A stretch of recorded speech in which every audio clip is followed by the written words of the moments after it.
Hi guys, welcome to the Football Text. And as ever, this is your host Daiki, and with you one of the big boys, the big pundits, if I dare say that, in the channel.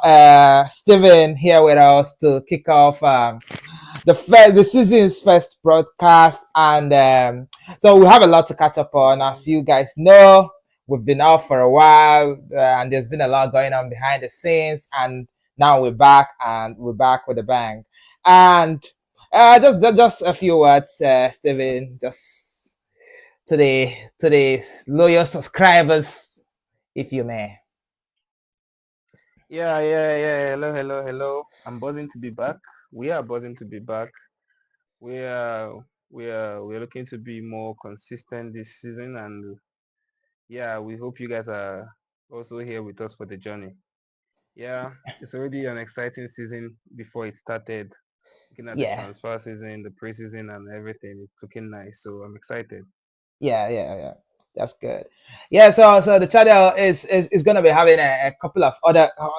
We have a lot of other guests coming in because I know one of our previous guests from last season. He's also itching to be on the pod.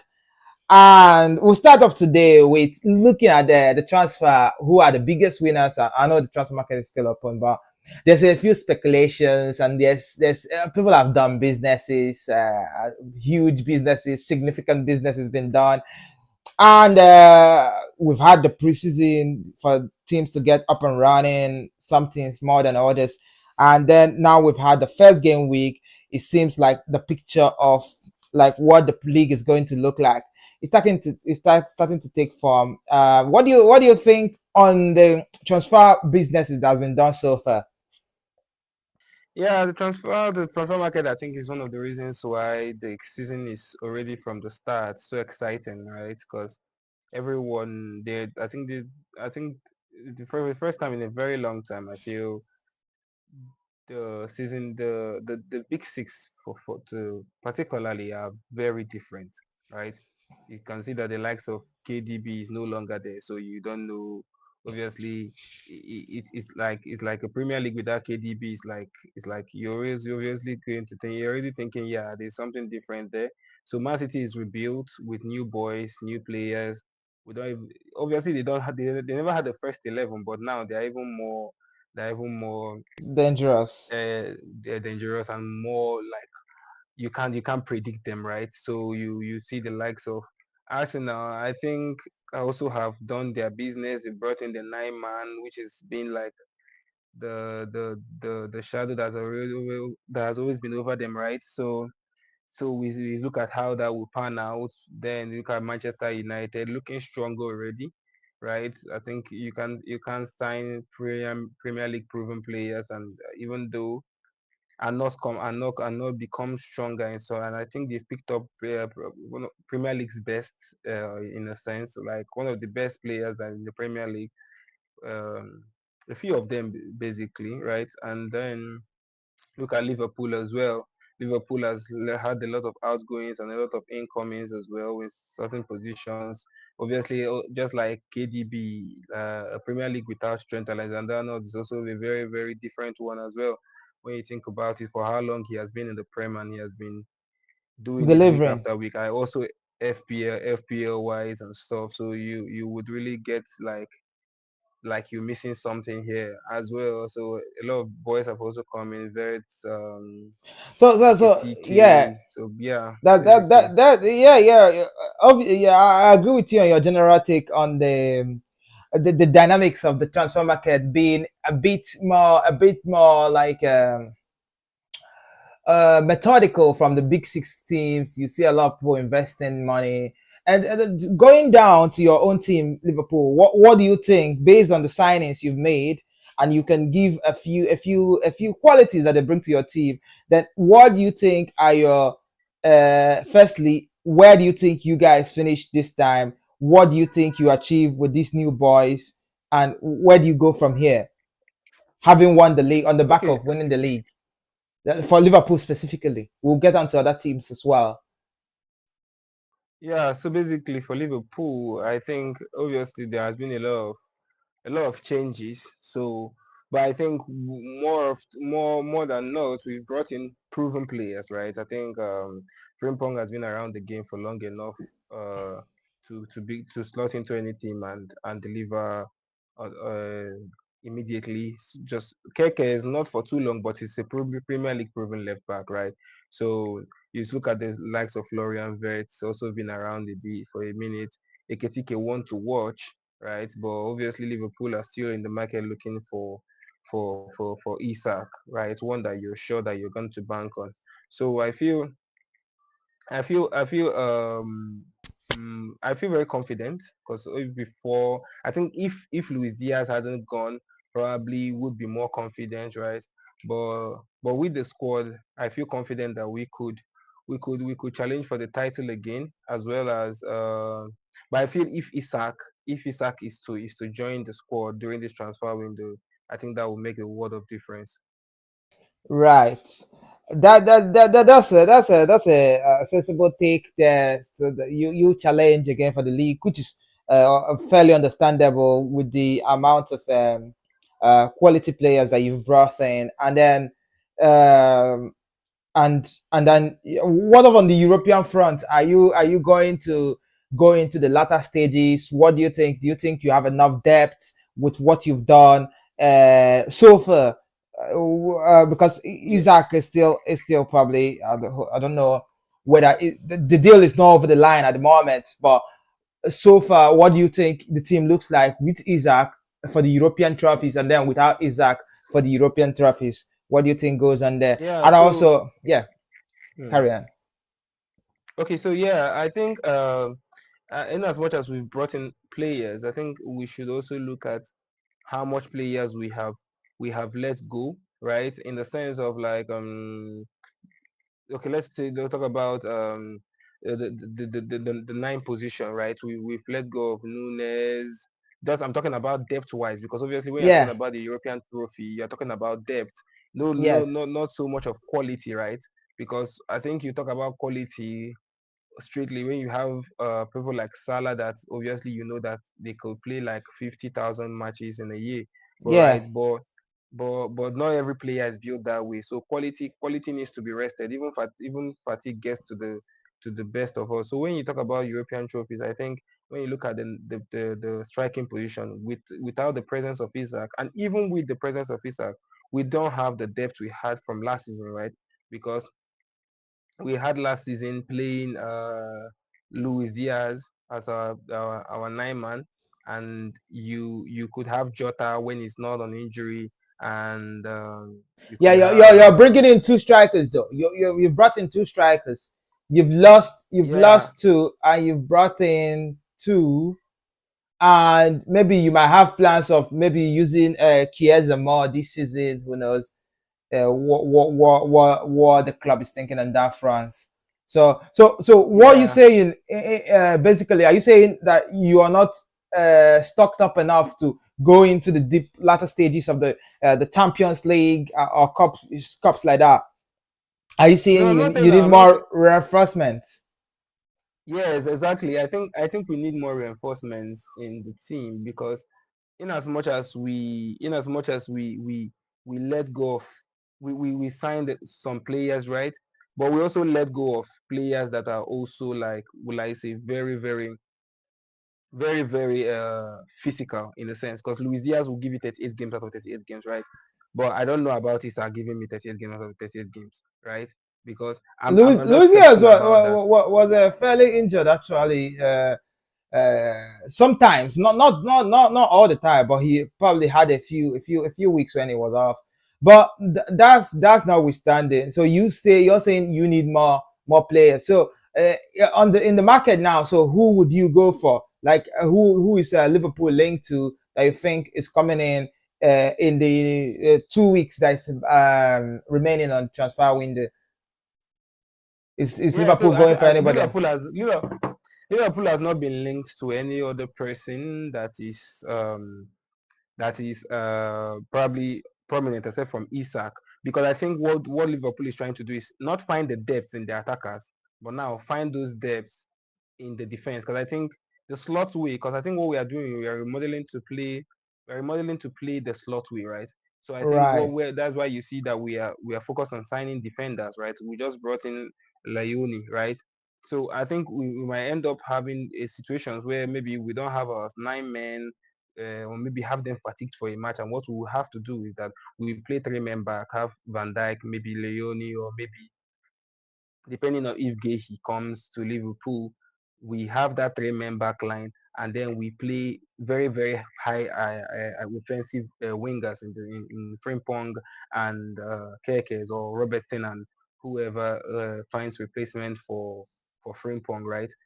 Bradley. So I think that's the idea, and that's why there is no much noise about going out there for attackers and stuff like that, because I feel you could see that even the replacement right now before Isak for Gakpo is an academy boy. He's actually good, but obviously you're talking about Liverpool standards here, right?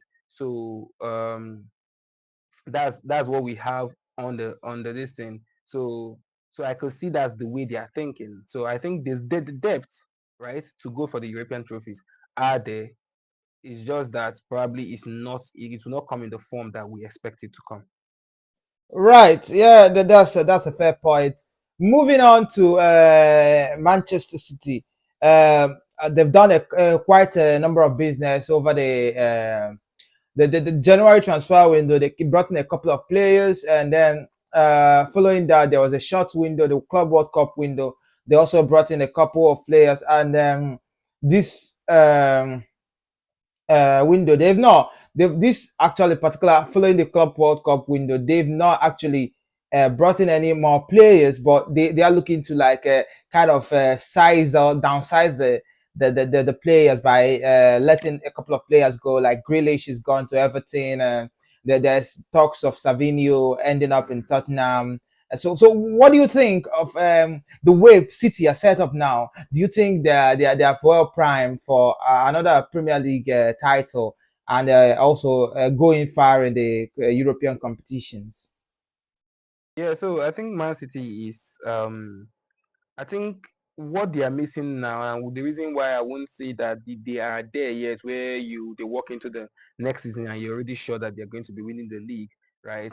Dropping 100 points or maybe 90 something points, is because they have built out here very good. They've bought very good players. You could see Reinders, he's on fire. You could see that there are some players out there, Cherokee coming in to score 1 or 2 situations, and you could see that yes, there is a team here and a team that could even bench Omar Mamouche, an electric striker, that could have the likes of Omar Mamouche on the bench, have Rodri out on injury with no force being around, even with Fufodan, who was the Premier League best player of the year a season or 2 seasons before, still out and still no problems. You could see that these are big names that are being seated out, but there are still no problems. But I think when you're talking about the Premier League, you're talking about the X factors, right?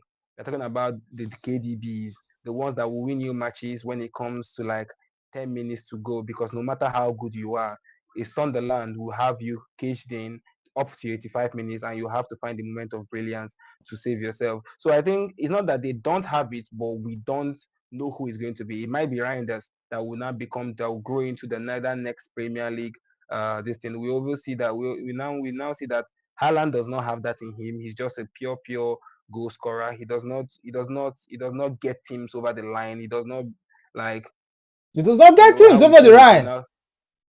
No, no, I mean in the sense of like people like Ronaldo, that when the match gets tough, they could take the All ball from right, the right, midfield right. and get you that goal that you need. Just like KDB, you could see in some matches like the final match of the season against Aston Villa, 2 goals down, he's there giving you line breaking passes to like deliver the match. So obviously those situations will come and you need players that will do that for you. So we don't know who that would be. Might be Reinders. I'm guessing it's Reinders, but this is just obviously the first game week of the season. There are so many X factors that there's so many people to watch out for, and then we'll see who that will be. Right. Yeah, that's a fair point. Manchester City. I think Manchester City at the moment is unknown. I think they might. It might be that they can get back to their best. They've got every tool in their arsenal to get back to their best. They just need. I think what Manchester City lacked was hunger following their quadruple. He had a lot of players who had won it all, so that hunger was not there. But with this refresh, with this new fresh hunger, with this new fresh, like even Pep Guardiola even had to refresh the staff, the staff around the Man City squad. So it seems he's done something differently to kind of bring back that hunger, the zeal to win again. So they are ones to watch this season. Whether they can get over the line is remains to be seen. And so that's what I have on them. But they have a maverick players who could turn nothing for something. Yeah, you talk of the likes of Sheki, especially like he could be magic, but we are still yet to see on that. Then moving on to my personal favorites of to win the title this season, after coming close for a long time, is actually Arsenal. And I think on Arsenal, I think they've got all the tools. I think Ateta has gone like kind of try to blunt the attack, try to go for efficiency. Like when we create one chance, that we score that chance, rather than trying to create loads of chances. But that could be how it looks now. Who knows when they get into their gear? Anything can happen. But I think they are the most mature team in the league at the moment. I think they've brought in some new signings that could grow into the league. Obviously, with new signings comes the period of adjustment, but I think they have enough quality to wither that period of adjustment and then get into the second, third gear and move on. So, what do you think on their business they've done? The signing of Gokeres, the bringing in of Zubamendi, going in for Madueke to booster up the squad depth.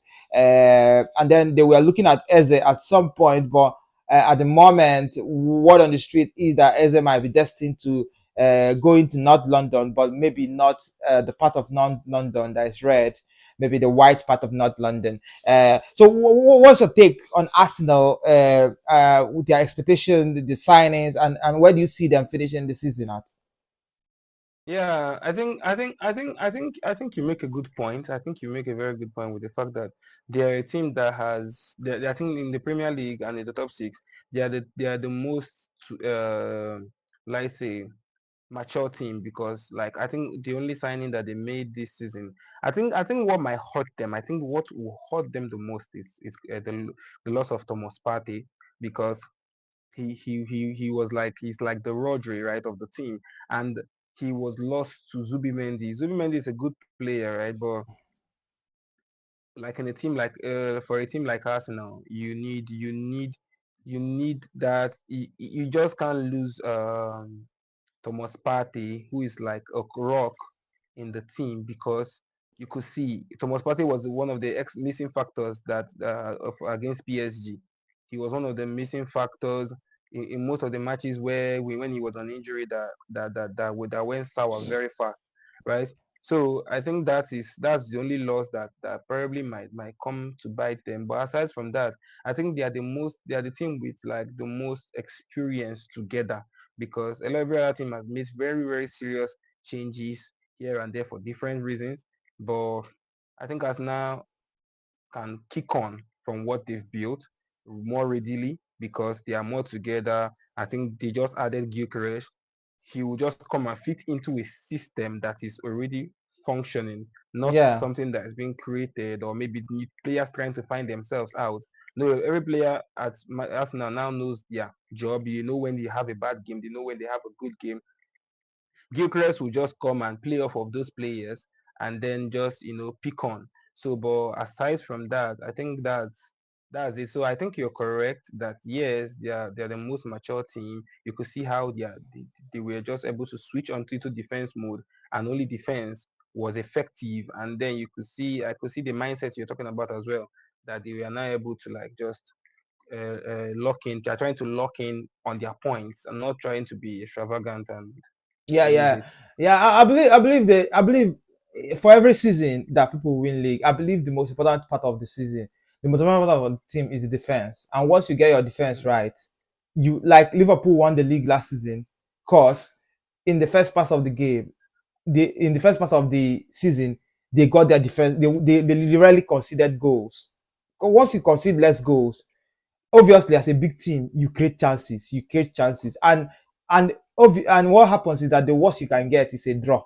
The worst you can get is a draw. Mm, So if the worst you can get is a draw, and you maybe win 8 times out of 10, that's a good point. So but if you consider a lot of goals, that's if you consider a lot of goals, and the worst you can get is not a draw, maybe the worst you can get is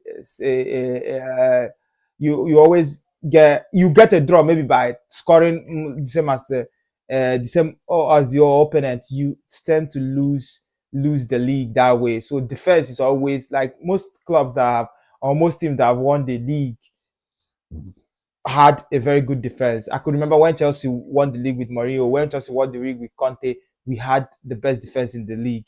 When Liverpool winning last season, they had the best defense up until they won the league. That best defense is always pivotal. That's where you break. And also, if you concede less goals, that even gives your confidence to even your top men, your midfield, your strikers, to know that, you know mm, what, we just need one chance. We just need one chance, and once mm, we score it, that's a mm, win, and everybody goes. So mm. that's it. Then moving on to Tottenham Hotspur, the noisy neighbors for the Gunners. They've actually in some people's opinion, so they've won the European trophy with Ange Postecoglou, who was deemed to be kind of a reckless manager. He was all about the attack, and Daniel Levy, the club president owner, has gone a different direction. Brought in a Premier League proven manager in Thomas Frank, trying whose philosophy is anchored around defense, and they brought in a couple of players like Kudus. They brought in who else have they brought? They brought in not really. So Kudus. Who else?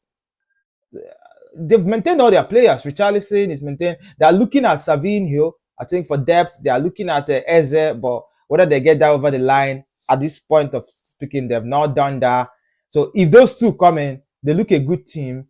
So where do you see Spurs ending this season with the signings they made, with the new manager trying to adapt? What do you think they bring? Do you think the season, do you think they get European football?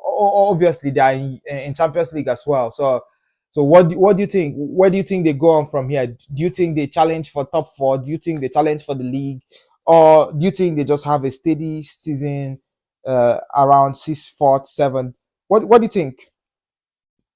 I think they've actually made a very great decision in going for Thomas Frank, right? Yes. But I think what is on display is just like what was on display last season with Anna Slot. Yeah. Someone that was out of the blues. Who is he? How is he going to fit in to this squad? I think Yeah. Thomas Frank has always made use of the squad. He built his squad right from Brentford, from coming from this thing. He built his Yes. squad and he's been on it. He's been on that squad for 8 years, I think, yes. And then he has brought them out and he has kept them in the league, right? Yes. And what we see here in Tottenham now is, I think, is the beginning of a good story. I think it might be a great story because he has all the tools to be very great, very very good in the Premier League. You could see the two goals. His pattern is very clear. His Yes. set piece built, right? I Yes. think, yeah. So his set piece built, his set piece oriented. You could see the two goals against PSG were literally caricatures of we were literally the sense of each other, right? So Yes. you could see that he has a well-defined plan and a plan that works in the Premier League. So that is the Yes. thing that he has, and now he has brought into his team. He has in his team, I would say, an array of good players, right? I think Son Heung-min was pivotal to go because I think why Son Heung-min left was because the hunger wasn't there anymore. He knew he couldn't run for this team. He knew he Yeah, couldn't yeah. he I think couldn't he's lost a yard of speed as well. He wasn't. He's no longer the he, Son Heung-min of Yeah, okay. I think if he still had it in him to play for Tottenham Hotspur, or he still had it in him to like die for the squad, the club, and do everything for the club, I think he Yeah, would look to adapt his game. But right from last season, I could see that that hunger that was there with Harry Kane, that hunger that was there with he yeah, doesn't have it anymore. So I think for me, I think he left the club not because he he had an issue with the club, or because, but I feel he left the club because he felt he couldn't give his 100% to the club yes, again. So I think so. You see the players that are in. I think Brendan Johnson. This is a time for him to prove himself as well. Kudus yeah. is already a marksman. Richarlison is I think he has an opportunity to. He's found. It looks like he's found his form again, isn't it? Yeah, so I think this will be the best of Richarlison we're going to see him forever, because he has made the team over Solanke, and he has made the team over Solanke, and the thing with strikers is this: you have to give them competition. So Yes, the next best thing to a competition is Solanke, because obviously you know that he has the goods and he's not trying to force it. But Richarlison, you need to like motivate him to see what he has. And you yeah, could see from the two goals he scored over the weekend, that were those were the strikes yeah. of a good striker. So I think it's a great story, but it's one that we need to watch out for. It might be a good. They are going to be obviously very good. They're going to be good, but good enough for the top four. That's a different question. Yes, yeah. I also think, and that a caveat with Tottenham Hotspur is that we've seen this before. We've seen them play very good football, and when it all matters, they fall off. So I wouldn't judge them with Burnley. I wouldn't judge. I would judge them when they play top teams or when they even play mid-table, proper mid-table teams, Crystal Palace, Newcastle, teams that are rugged, teams that are dogged as well in the Premier League. Then we'll see whether they've got the grit to go. And then the other top six team is Manchester United. So Manchester United, have we spoken about Manchester United? No, no. We started off with saying that they've done some in the transfer window. Yeah, they've signed a couple of. You mentioned that they signed a couple of Premier League proven players, and also they've added Sesko, a very highly sought after striker that they had to battle off the Newcastle to get, and they look from Sunday match like they've got there's something there, or at least they're trying to achieve something. And it looks like the team is a bit better than last season from what we can see from just if we are looking at the game week one. It's a bit better than last season. And they've made a couple of signings. They try to go in for Belieber, and I think the deal is a bit cooled off for this season, but it might be reignited for next summer. So that's gone off. And then I think they are looking at a couple of other younger center mids to give them legs in the midfield.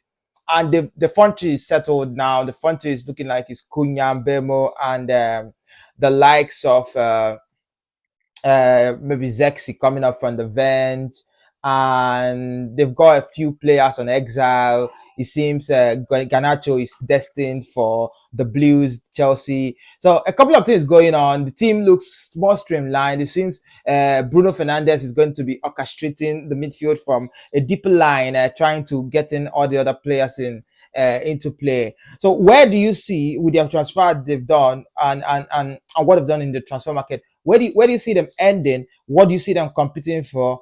And bearing in mind they've got no European football, so basically they'll be playing every 7 days and having fun at the time in between. So what do you see concrete, realistically? Where do you see them ending up? I think with no European football, just playing week in week out. I think European football is getting intensified like by the January and the February. That's when fatigue kicks in. So that's when Yeah, the advantage comes in, because obviously teams right now will obviously be playing obviously, but fatigue, you won't sense fatigue till then. But so they've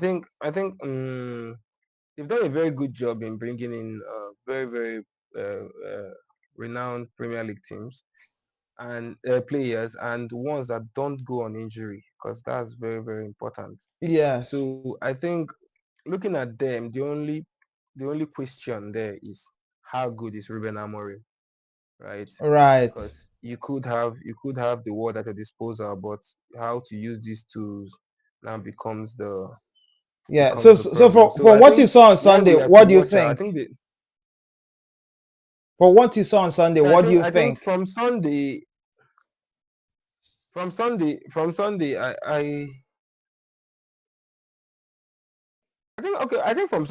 I think from Sunday, Do you think there's an the improvement only there? Do you think the there's first something the to there come? there is a serious need for improvement, but I think there is another factor that will always put them over the line.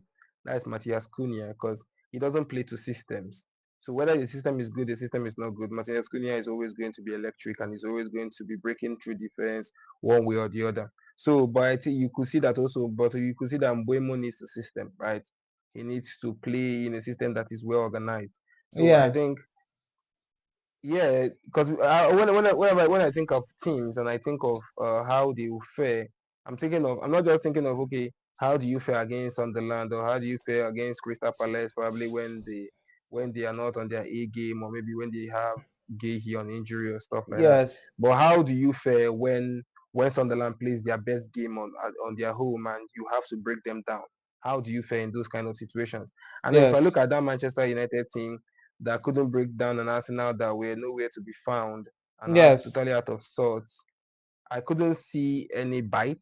I couldn't see any bites. The only Right. situation where I saw a sense of urgency was when Ahmad came in and was dribbling Madueke for days, right? Those were the time that you could say, okay, yes, you saw Yeah. some form of coordinated, well thought out football. Every other team before them was just all Cunha. It was Cunha from breaking lines. It was Cunha making runs. It was Cunha every and anywhere. So I think the What do next you factor now is becomes what is Amorim. So I don't know where they fall because I wh- can't I can't predict who or what Amorim how good Amorim is. But I yeah. think they have a solid season as well. Never going to be as poor as last year because these players that they've brought in, I think they are good enough to see them over there. I Yeah, mean, that a that that, very that top half team. that's Yeah. that's a fair take. That's a fair take um, on Manchester United as a team. Then moving on to Chelsea. Chelsea ended last season on a bit of a high, won the Conference League, which everybody expected them to win. They also went on to secure top four on the last day of the Premier League, which brought some feel good factor to the club, and then set off to the Club World Cup, where they played well in the group stages, had a scare in one of the matches, and then ended up in the final where they actually put on a real good show that actually kind of took the footballing world by surprise. And then on the back of that, and they made use of the transfer, the small club World Cup transfer window where they brought in Jao Pedro and Delap, as well as who else came in? I think Gittins came in after. But they signed him during the window. So they had a good campaign in the Club World Cup. Coming back to the preseason, they've had a good preseason, be it facing Leverkusen as well as AC Milan. And then the first game of the season, and they've drawn against Crystal Palace, and I think a few people are coming in with shaky doubts because most pundits have had Chelsea in their top four. A couple of people had them challenging, and so where do you see Chelsea going from here, given what transpired last season, how that season went, how they were title challengers towards the first half of the season, and then dropped off following that. Injury to a couple of key players, and then only found their form towards the couple of weeks to the end of the season. So with the new reinforcement and a couple of players still about to come, two that might still come in, because there's rumors about Xavi Simons ending up at Chelsea. There's rumors about Alejandro Garnacho coming in. And also I think Enzo Maresca have stressed the fact, because given Cole Will's injury, stressed the fact that he needs a new centre back who is able to play a left-footed centre back who's able to play in the centre. So he stressed that in his a couple of his press conferences. And where do you see Chelsea going following Okay, so this new yeah, signings? yeah, I think what's on display right now in the Premier League, and the reason why I feel way more exciting than last season, is that every single team is on a learning curve, right? Yes, Every single team, it's probably except from Arsenal, right? But every single team, I think it's going to be a survival. It's going to be a game of who adapts the fastest, yes. who is able to get their acts together the fastest. So Chelsea have brought in some exciting players, Esteval, João Pedro, who you call Ronaldinho, Abi Ronaldo, Aaron, the best thing since sliced bread. I said So he is the most complete Brazilian striker yeah, yeah. since So Delima Ronaldo, and I'm not far from yeah, it. I think, but I think but what we see is that Brazilian nine. there are a lot of teams, because when you look at the Premier League from last season, right, and how Chelsea had dropped off, and and then was able to then on the final the nine members of the season make top four. You could see that there is a lot at miss, because if Mayu was close to par or Tottenham was close to par, then it would be more of a cagey situation. I think the people Chelsea were in the conversation with was Newcastle and Aston Villa, right? As well as So Tottenham, as so well as I think Nottingham Forest. as well as Nottingham Forest. So you could see that, yeah, in as well as this player, these teams were good at the time, but they were also surprises, especially Aston Villa and uh, Nottingham Forest, right? So I think if Manchester United is to kick on, Chelsea can't have the season they had last season and expect the top four.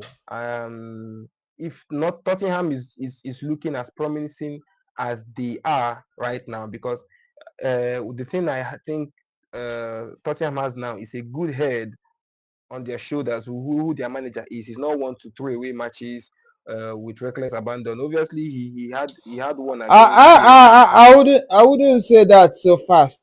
I wouldn't say Yeah, that that's so what I'm saying. fast. I'm just trying to say based on his track record, because I obviously you had made the point that it's one to find out on everyone. Everybody's one to find out on, but I think I have more belief in him because he's been here, he has done it. You know what he's capable of, and the players that's in his team are also uh, uh, proven players, right? So, They're mm, not. They're not really. I think for Tottenham, as always, could either be a hit or a miss, and that's where they are always been. Under Ant Postecoglou, they played some exciting football, and they only actually lost most of their games because the Spurs stuff happened. And this is not the first time we've seen a good manager who is still even in the Premier League now go to Tottenham and flop. Nottingham Forest manager Nuno Espirito Santo was a Tottenham manager for a couple of matches, and he got sacked. So yeah. So yeah, it's that's not it's that's not true. it's So not it's not the first time they've had good managers who know what they're doing. Managers who are well drilled. That is the question is Tottenham.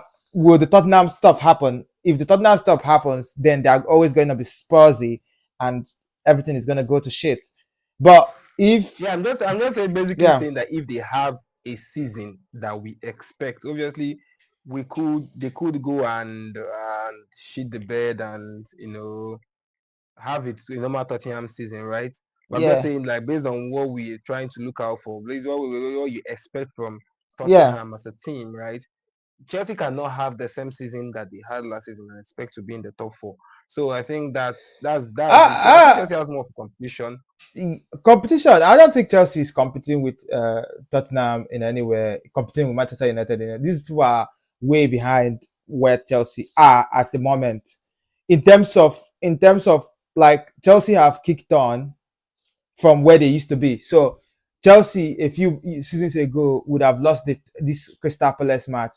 The thing I look in the team is the defense. You look at the defense. What is the defense doing? If the defense is being good, then you now say the how many matches? I think the last 10 matches they played in the Premier League, Chelsea considered only a few goals. They lost some, but they only considered a few goals. Limiting those chances is where you're saying, okay, what you need to do is tweak small thing, and then it starts working up front, uh, or you just need to have a good day but you don't concede, which is good. And also, I think a lot of people are reading too much meaning into the Crystal Palace game because forgetting to give Crystal Palace their dues. Crystal Palace are a very good team.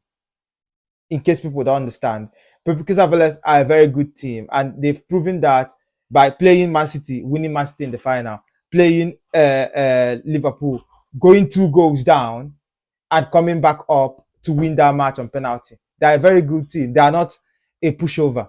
They as well, and that's just because of their manager Oliver Glasner. This is a manager that have coached that have had experience even in European football before even come to Crystal Palace in the Europa League. So he knows the game in and out. Not only does he know the game in and out, he knows how to pick off teams' weaknesses. So this team have character. It's not a team that is just a pushover. And also, Crystal Palace have not lost their last 10 games. So a lot of people are thinking some clubs are pushovers, but they are not pushovers. Some clubs have done their homework. So you give them credit when credit is due. And also against that in that match, it's not like Chelsea did not create chance. Chelsea created chances as well towards the end, but we missed the chances as well. So it could have gone either way. Crystal Palace could have won it maybe if VAR did not cancel their goal. But I'm thinking if VAR even left that goal on, that match would have been way more open because that means Chelsea would have come hard and Crystal Palace would have also come to go back to back. So fair enough. They're a very good team, I would say, and that shouldn't be a light to be like, oh, Chelsea cannot compete. Also, Chelsea needs to adapt, and I think the worst thing that have happened to Chelsea at this moment is the injury to Levi Colwell, because he was part of the people that started the attack from defense, and that injury has kind of put like a few reset button on how Chelsea can turn defense into attack, which is one of their best strengths. And also Tosin as well is now gone on injury. So that was a double whammy there before the season started. So, but be that as it may, that's not to say that the team is not going to fight. The team is going to fight, and we'll see where we end up. So moving on to yeah. So we've reviewed these games. So is it safe to say that you can now give your predictions at this point? Okay, I think we have a preseason scheduled prediction. So I think this is the right spot for everyone to get their predictions out. Yes. So Yeah, so what is your take? A couple of pundits out there in the mainstream media have some people have Liverpool to retain the title. Some have Arsenal coming up and winning it for after being runner up for a couple of seasons, and others have Man City to clean sheet, and a lot of people have Chelsea at fourth position. So, what is your analytical take on this? I think it would be hard for me to give an analytical take because Liverpool is in the mix. So I'm going to give my non-analytical take. Okay, I'm just giving my take, right? right. So I think I'll just go. The thing is this, I have always said that is one that is weird to call because obviously we don't. I'm just going to go off of the character of Okay, so I look at Liverpool, and I'm not the most confident of them kicking on, because obviously the thing that Liverpool really need right now is to get back to those defensive ways, right? We need to get back to those defensive ways of not conceding more than one goal, and then our track record doesn't hold that. But I think Liverpool winning the league needs to be how fast and Slot adjusts that back into play. He's a good manager in that sense, because that he brought that way to Liverpool. Liverpool has never been one to concede only once in a Yes. match. We've always on even under Jurgen Klopp, you score me, I score you. Who go score each other fast, right? So Yeah. he brought that in. He brought that one goal, no more than one goal conceded in the match and all that. So I believe that he could still bring that in subsequently, because that's what he also knows the premium importance of that when you listen to him. So for that reason, I would just go with what's on the mainstream media right now. I will take Chelsea as fourth, Man City followed by Arsenal, then Liverpool to win So the league. so literally an exact repeat of last season. Yes, exactly. Oh, that's true. Right. Well, that's a bold call. So and bearing in mind, Liverpool have never retained a title. I think for how many years now, but that doesn't count. Records are meant to be broken. Well, my own take is I would go. I don't think that's a record, because I think Liverpool has won the league back to back before, but yeah. No, they've not done it for a long time. I That's don't. not. I think the record means that I don't think it they've has done. never been done No, before. Then you come and break wait, it have they now. done it? No, they've not done it. They've not won it back to back. I think I've heard that somewhere, but I stand corrected anyway. I've heard that Liverpool have never won the league back to back, but I stand corrected. That I can't I, remember. I I think I'm pretty confident that Liverpool has won the league to more than once. Mm, there was a time that it was like Liverpool feast. Yeah, but yeah, I can hear you though. Right. So on the winning league, this is gonna be. I'll definitely need to refine this because there's a lot of moving parts in this prediction. So my prediction would be Arsenal to win it, and there's a couple of things that if City are consistent, fair enough, they can still win the league because they've got the Arsenal.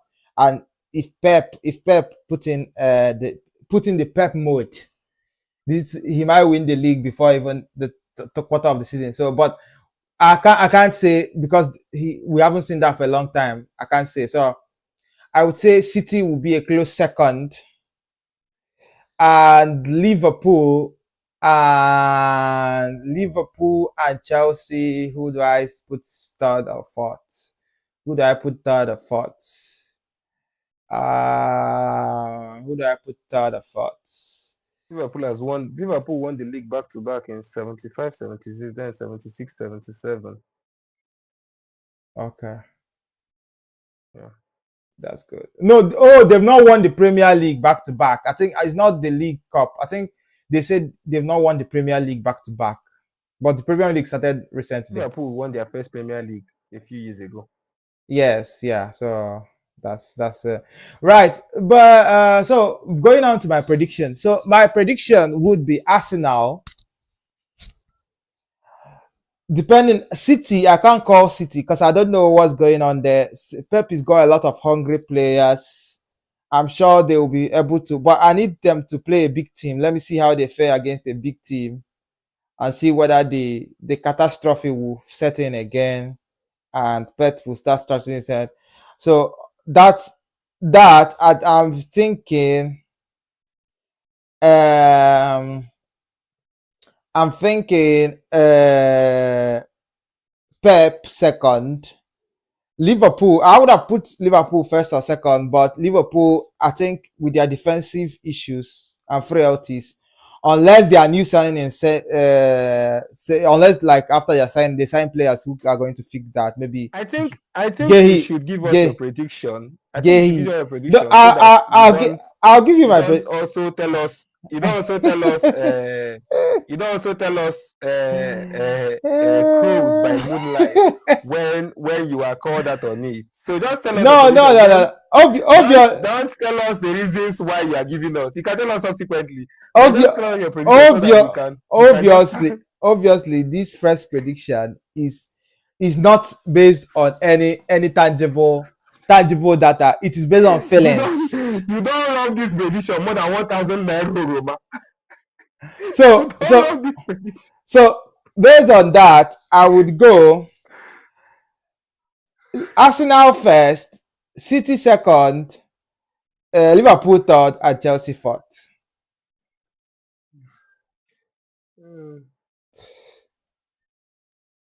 That's my prediction. Okay. But a lot could this That's prediction is very fluid.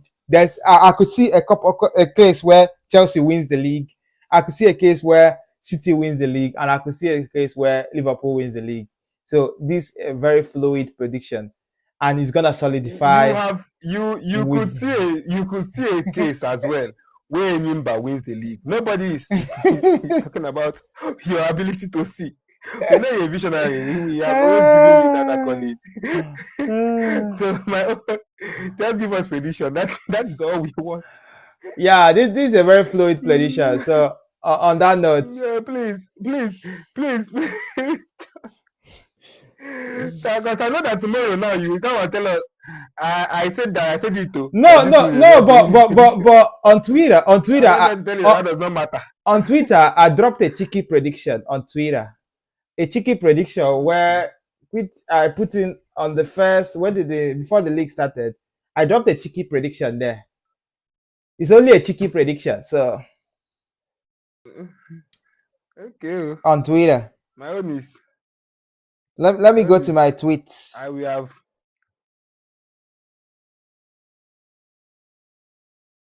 I dropped a wee bit of a cheeky prediction there, and that cheeky prediction. okay. So some PFA has been announced. PFA Premier League Team of the Year has been announced, and a couple of Liverpool players have made it. McAllister and Salah, as well as Van Dijk. And they've given oh, this is so wrong. Why is Gravenberg here? Gravenberg, McAllister, You will never find it. You will never find it correct now. But I thank God I'm not the one saying it because I know I've said it. I've said all these things more times than not. So I think it's very good that the Premier League has predicted. Now you can make your arguments.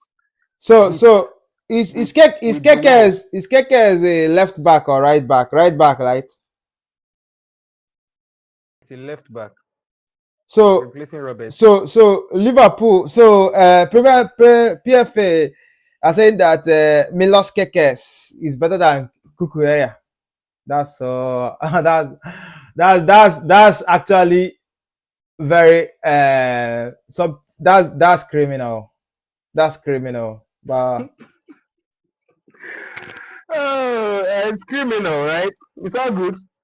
It's criminal. It's all good.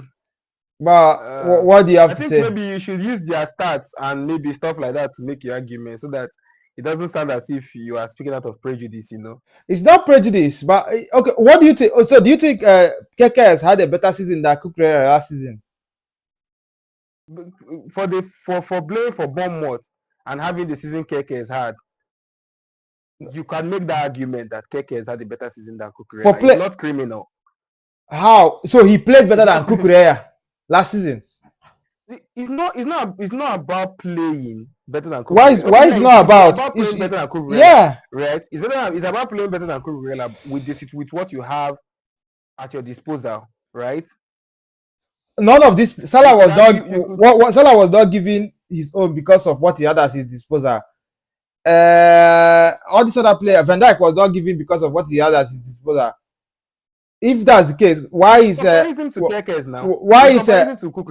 why is this guy not there? If this Bournemouth defender not there, what's his name? The one that ended up in Madrid. Why is he not there? Senesi. Not Senesi.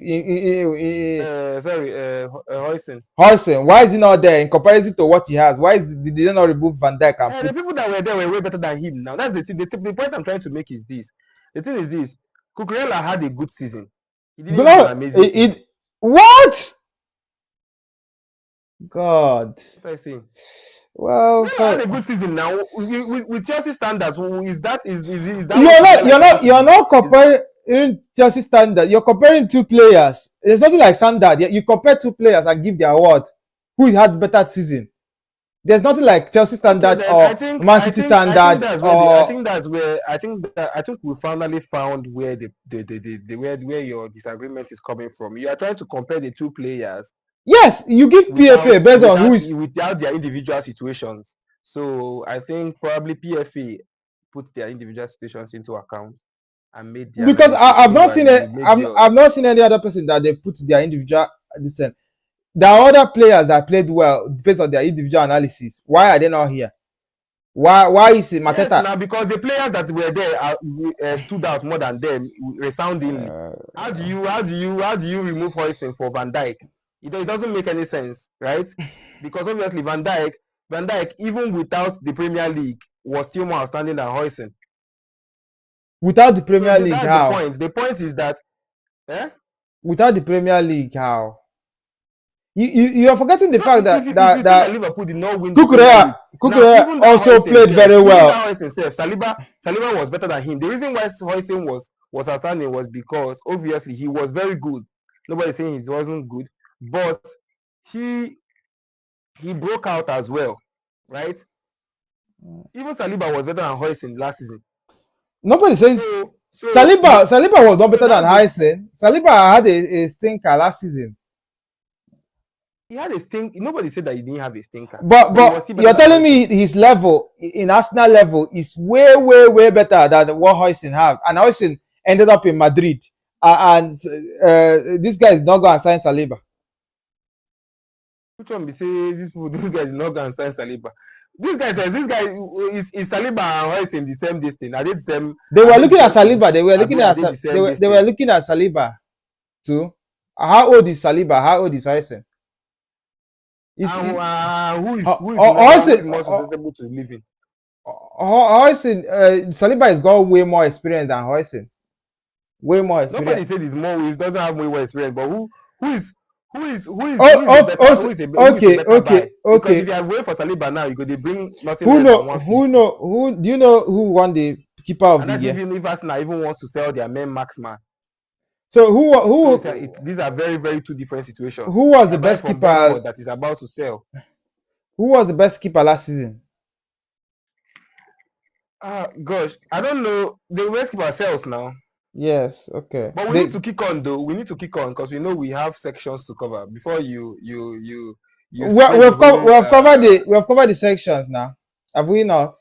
uh We we don't. covered all of them Game week in. one. We haven't spoken about game week one now. All How did right. No. So we can move on to game weeks and how the teams fared. yeah, I think we should just breeze over that and also breeze over next week as well, right? Oh, preview. Yeah, preview. Right. Yeah. So who played first match was opening game against Bournemouth against was it Liverpool. That was just a cutting razor that just it wasn't there was no jeopardy there. Liverpool came out, did their business. Semenyo wanted to add some stud following some racial abuse, but uh, Slot made some late changes which energized the team, and Liverpool took control of the game and won. I think that was, but the only thing we learned from that match was that Liverpool defense is still as porous as ever. So As porous as ever.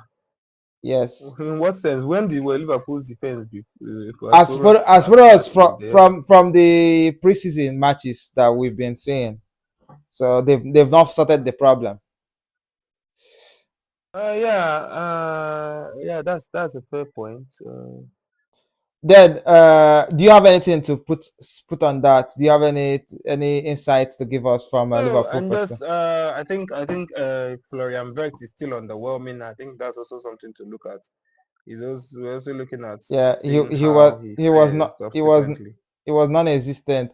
Hugo Ekitike on the other hand actually looked very sharp. He looked like he's hungry. He looked like he's someone who's going to kind of light up the Premier League. But we'll see where he goes from there. But he looks electric, so it looks electric. But it's easy to look electric when everything is going for you. So, but as I'll say, he's a very good player. And apart from that, I wasn't really overly impressed by any. Salah was underwhelming. He just came up with his goal, and but that's to be expected. He's a big player. He just comes up when he wants. So that's not taking anything away from him. So, but I would say what my take from the whole game was the fact that the defense looked a bit shaky. Kunate was nowhere to be found. Van Dijk pointing fingers up and down. We'll see whether Slot solve that problem or not. Then moving on to the next match. The next match was one of the big six, Tottenham Burnley. That was just a show for Thomas Frank and his boys to just make fun and enjoy their life. Kudus was also very sharp, actual. Richarlison seems to have found his Everton form there back and is able to produce the goods. But we'll see what happens subsequently, whether Solanke will be able to reclaim the number 9 shirt, but the number 9 position. What do you? What's your take on the match? And Johnson actually was also someone who I didn't see too much in the preseason, but he actually came up with the goods as well during the Premier game week 1. Yeah, I think you've put it rightfully so, because yeah, it's Burnley. They got their welcome package into the Premier League. I think it's Yeah. now time for them to go and know if they are ready to kick on Yes. or what. Yeah. Yeah. Yeah, and then Liverpool as well. Following on from Liverpool, because Liverpool will face Newcastle next, so that's also going to be a test of character. And speaking of Newcastle actually, everybody was thinking they will be underwhelming. They will come out the blocks feeling sorry for themselves, but they actually held Villa to a good account. Uh, Villa couldn't do anything. Villa could say that. Because of Consa's red card, maybe that's why they weren't able to kick on. But the red card was almost in the 60 something minutes, and for the first 6 hour of the game, Villa was going nowhere. No chances were very far and few between. Newcastle wasn't that sharp. It's obvious that they were missing a clinical finisher, and but they were still resilient. They were strong. They were hard to break down. So, and that's what Liverpool is facing next this thing. So Eddie Howe seemed to always know how to set up his team. So I thought, because I was going into that match thinking Newcastle might be a bit shaky given the Isaac situation, but they weren't in the slightest. So what do you think of the match? Did you think what do you think? Yeah, I think I'm not too concerned about Liverpool breaking down any teams. And as far as for getting goals, the goals have never been my problems with Liverpool, even like playing against Newcastle. Because I actually saw the Newcastle Aston Villa game. I think I saw the second half of it, yes. And the two of them were underwhelming. They were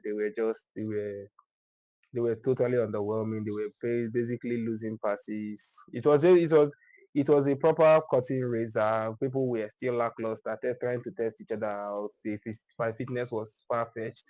Yes. Passes in between were between players where the Aston Villa was the most underwhelming. Newcastle, on the other Yes. hand, were still testing out themselves. And so no, Newcastle were never threatened. So it wasn't as if Eddie Howe had a very good defense and all that. No, was never any of that. They didn't even have a sniffer. At some points, even before they had the red card, you could just see Watkins receive the ball. He's the only one up front, because I don't know, they were trying. I don't know, their passes were, Aston Villa was so underwhelming, and I think the match ended right because I think I slept off. But the match was so boring. It was one of the most boring Yeah, things I've ever seen. Even the chances that fell to Gordon, it showed that he wasn't anything close to a striker, yeah, as well as Elanga. Elanga, I think, has established that he's a very good player. But even on the day, you could see those sparks of brilliance. But he had some chances that fell to him, and he was basically missing his feet and stuff. I was like, what's going on here? Might as well just tiring. And so I'm not worried about Newcastle as to that regards. I'm more worried about my defense getting it right and stuff of that nature. right. Then moving on to Chelsea. Chelsea had Crystal Palace, and the match was KG. Crystal Palace actually had some threats earlier in the match. A couple of crosses, then the free kick that was a bit controversial in the disallowing, but it was later clarified that that's just the rule of the game. It's not got anything to do. It wasn't subjective. It was just the rule of the game, and the player was not in the position where he's supposed to be. And that although the rule has not had never been enforced in that way before, but it's a rule that has been in the Premier League actually for 6 years. So that was there. And then towards the end of the game, I think the Premier League should also watch out for this boy called Estaval. That's someone that I think once he gets to grips with the way the league plays, that guy is exciting. He's always looking to make something happen, and I think he got a bit too greedy toward the end. If not, Chelsea could have had one goal because he had a chance where he could have he got the ball and then trapped it into space, but was not balanced enough to shoot, and he could have left it for Pedro Neto, but he was looking. I'm guessing adrenaline, and then his eyes lit up, and then he shot it anyway, and then ballooned it. And also Santos had a very good chance that he had loads of spaces. He didn't know he had loads of spaces, so he had it one, took it one time, and missed it. And the game opened up towards the end, but Chelsea were not clinical enough, and Chelsea move on to play West Ham, who, to be honest, I think they are due for their relegation. It's time. I think I think if you get smacked that way by Sunderland on the opening day by a team that just got promoted, you should just pack your bags. Because I don't think these new promoted sides are joking. I don't think they are here to play fun. And I think Graham Potter and West Ham might be up for some championship games because the way they played against West Ham, Sunderland was bad, and if Chelsea is anything near their best, they will also dispatch them. So it should be a comfortable match for Chelsea, but it's the Premier League. You never know what to expect. So yeah, then with I think Yeah, Burnley. Yeah, yeah, I carry think on, carry on. okay, yeah. So I think Chelsea, yeah, yeah, yeah. So I think Chelsea, yeah, looking good for the win against Crystal West Ham. I think Sunderland has one or two players to watch out for. I think a manager that has a good head on his shoulder, and also I think obviously for you to win 3-0 in the Premier League, the match had to go on your part because I think I think 80% of their attacks went their way. I think apart from the first shot that was hit in the first half by one of their players, I've forgotten his name, the remaining chances they had were the ones they put away, and that's a rarity. So, but either way, they were obviously going to win West Ham. West Ham didn't even have I don't think they had any proper bite No, apart from I don't think they ever had any proper bite basically. So there is that.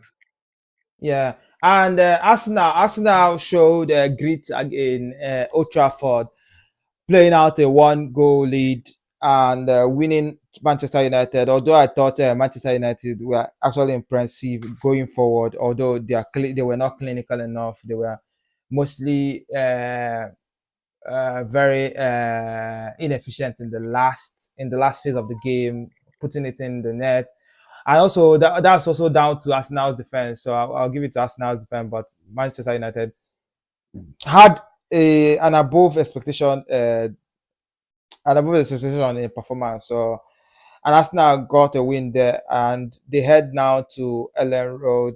Is that Ellen Road? Yeah, they head down to Leeds, where they play Leeds, and Leeds look a fiery side. I was watching their match yesterday against Everton, and they had Everton on toast all through. And I think that might be a difficult going, but Arsenal will definitely win them because it's also at home. So I think that might be where Saka starts getting his points, FPL points, and starts making people that own him happy. So what do you think Yeah, of the yeah, match? that's true. That's I think that's a very fair take. I think Arsenal has shown that the defense is also good enough to defend, and Manchester Yes, United is yet to see. I think they, as I've said earlier, the X Factor Konya, that's the only excitement that I think a match decider that they will need for even when they're underwhelming. He's there and he's cooking. Just need to keep him fit. Um, I think what they could do is probably push up Bruno. I think I was speaking to someone. I was telling him if they had played the reverse being the case, Mason Mount in the midfield and Bruno Fernandes as one of the three strikers, I think they would have created more. But probably that would have given the initiative to Arsenal. Or probably they didn't plan for Arsenal to be that underwhelming. Obviously, if Arsenal was firing on all cylinders, I yes, think the attack wouldn't have been their concern, but I think Amorim should have read the game, seen what was going on, and if Bruno was among that three, I think Cunha would have probably stopped running so much and been in more positions to put put the goals away because obviously Bruno would have created more. So yes, there's that. So they are pushing on now. I think Arsenal obviously is going to get a win next week against yeah. Leeds, and then Manchester United is yet to see as well. Yeah. The Manchester United are also playing Fulham, but they're playing Fulham away, and that might be a That's yet good. to see. Obviously, this one is a great team. That's a good match also for them to gauge where they are at, and maybe get a win if they can. And then moving on, Yeah. Everton is going to be facing Brighton at home, and Everton were lackluster. They looked but the only thing they had going for them was their defense with Tarkovsky, and yeah, they had a good defense, but going forward, they were a bit underwhelming. They brought in Jack Grealish, who's their new signing. He didn't do much, trying to put crosses in. He looked a bit rusty. And Tarkovsky, he was given a handball. I don't know how the referee came about that handball. That was harsh as ever. But what do you expect in the Premier League? Expecting consistency in officiating, but this is not the first time we've seen it, and it won't be the last time. So that was that, and then but Leeds deserve to win the game anyway. But that fortune of luck, and also the referee being because literally he had nowhere to go with his hand, so it was just one of uh, unlucky. Yeah. So Yeah, yeah. moving on, and the Crystal Palace had a good game at Stamford Bridge. Now they are going to host Tottenham Forest. What do you think is going to happen over there? Yeah, Nottingham, I think a lot of things are at stake. I think when I saw that Eze was traveling with Crystal Palace to Chelsea, I knew it was going to be a very, very interesting game, it almost turned out to be a beautiful hit to watch. But I think VAR had different different ideas on that. So I think also the match against Nottingham Forest is also going to be one that of that nature because I think because I was speaking to someone and I told him that Eze was very very pivotal when he was travel when I heard he was traveling and he was like he didn't do really much in the game and then I was like nah these big players or these players that they have an aura, right? So yeah, so I think even against Nottingham Forest it's also going to be one to know if he's going to be traveling to, and if he does, I think it's going to be a very cagey game because Chris Wood unexpectedly is still firing on every single cylinder Yes, out there. yeah. Yeah, So and that's the one that I is did not wild. see coming. So I did. He's yeah, literally turned into an elite striker. So fair enough to him. yes, yeah, Fair enough to him. And then you have the battle of the promoted sides. Burnley hosting Sunderland, and Sunderland seem to be on something now. So they might also go and get a win away. Who knows? With Burnley yeah. I think having, if Burnley, if I think if Sunderland get one over Burnley, then I think the likes of uh the likes of West Ham, the likes of Burnley, and Everton should become very, very, very, very fearful because I think Everton will be fine. it's I think Everton will be fine. They've got a very proper defense. It's not that they won't score a lot, or when yeah, they that's true, won't that's true, score. that's true. I think Everton.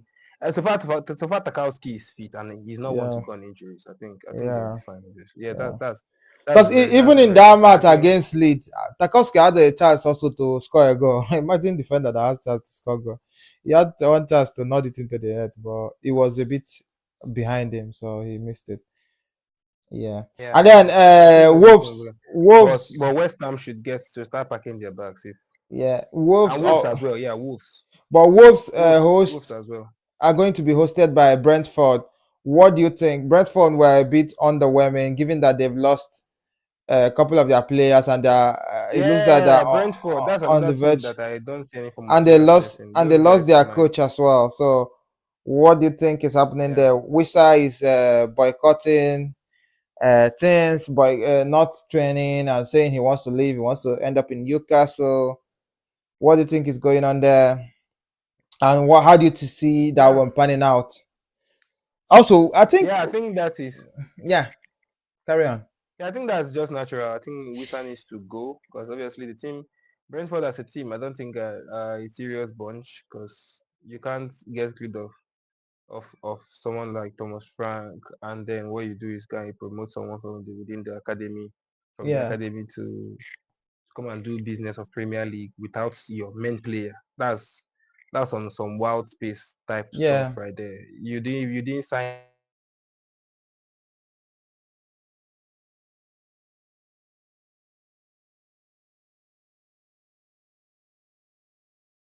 Oh.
Hi guys, yeah. Since the co-host is having a network issue, so we'll just wrap it up at this end. And basically, West Ham, Brentford, and Wolves heading it on, and it's going to, it promises to be an exciting one, but it will give us a chance to gauge where Wolves sit at, because they have a couple of chances against Man City, but they proved too strong for them. And as well, Brentford look like they're going to be hit by the loss of Mbemo, the loss of Wissa, if that eventually happens, and that's it. And it's been a nice podcast, the first one back, and one of many. And then look out for some, yeah, for videos and clips coming out from the pod as well. So thank you very much, and bye.